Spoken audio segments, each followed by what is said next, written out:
What's going on, everyone? Chris, Ducklope Outdoors. Well, this is the final part. If you're just now picking up on this video, I got 3 other videos on this blind build. What we're going to be discussing today is how much it cost us, things we did to save money, and also the Tennessee blind courtesies. But we'll go ahead and jump into that. Courtesy wise, if you're in Tennessee and you know where my blind is and that it's on public land, just be respectful. If I hunt out of anybody else's blind, I'll make sure I pick up my shells, my trash, everything that I brought into the blind, I'll take out with me. If you're watching this video and you know me or you know where this blind is, just do me that solid and pick up after yourself. So that way we at least keep the area clean and it's a nice blind for everyone to experience duck hunting out of. Now, what we'll go ahead and get into is the things that I did to save money. Let me hop up here in the blind and I'll show you real quick.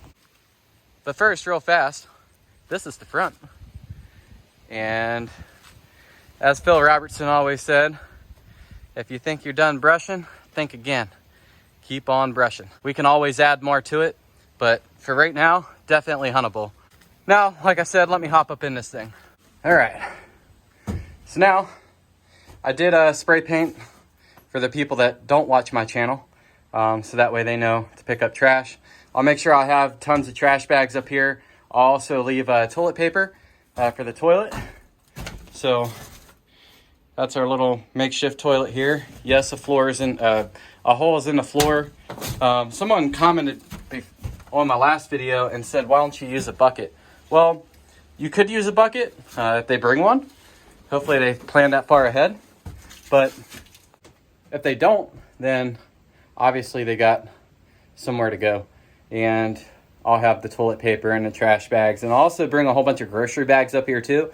So that's another thing to save money is the grocery bags. So that way they could put the toilet paper in the bag and take it out with them instead of just throwing it in the water and they have white stuff floating around in their spread.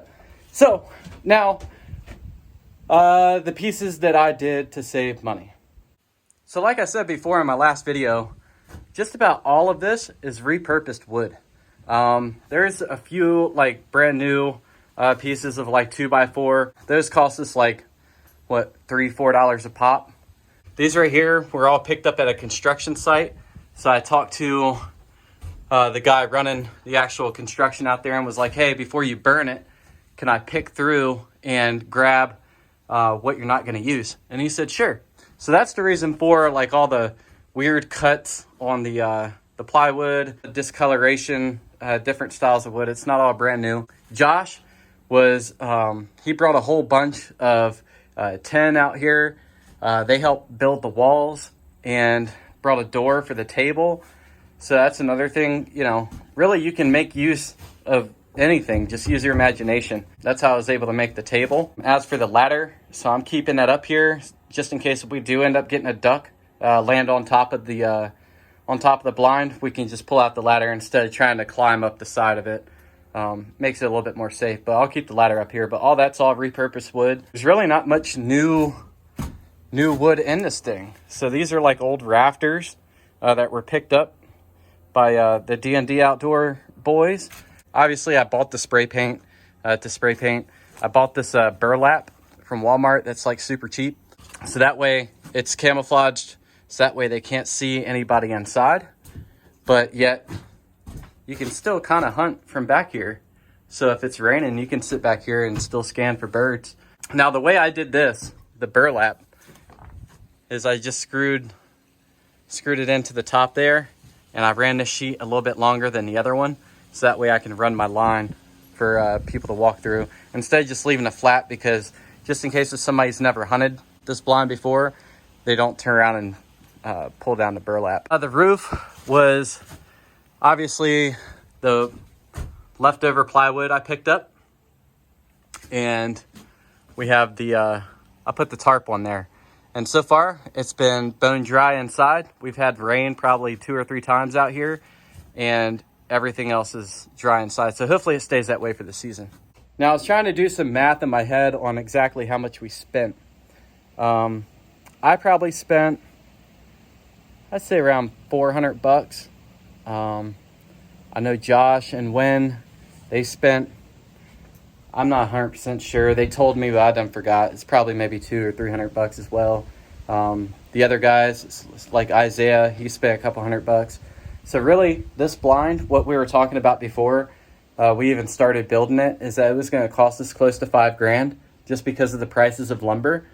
But with all of our outsourcing, gathering up barn wood, gathering up old construction wood, just leftover pieces, it saved thousands of dollars. So I'm not going to sit here and harp on lumber and shotgun shells and all that sort of stuff with prices and not being able to find it. But just something to keep in mind if you do end up ever plan on building a massive tree house for men and women.